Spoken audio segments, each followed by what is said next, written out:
ferocidad me deje huella, que ahuyente mi maldad, que aleje bestias, que ponga en su lugar pura inocencia, la que hoy cubre tu cuerpo sin darte cuenta, que hables sin pensar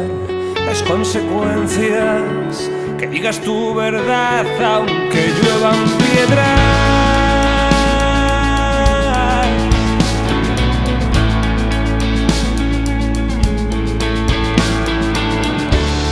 Que no pierdas esa fe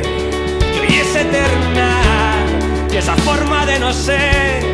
consciente de ella, que tu curiosidad no desaparezca y crezca como lo hacen ahora tus piernas, las que te llevarán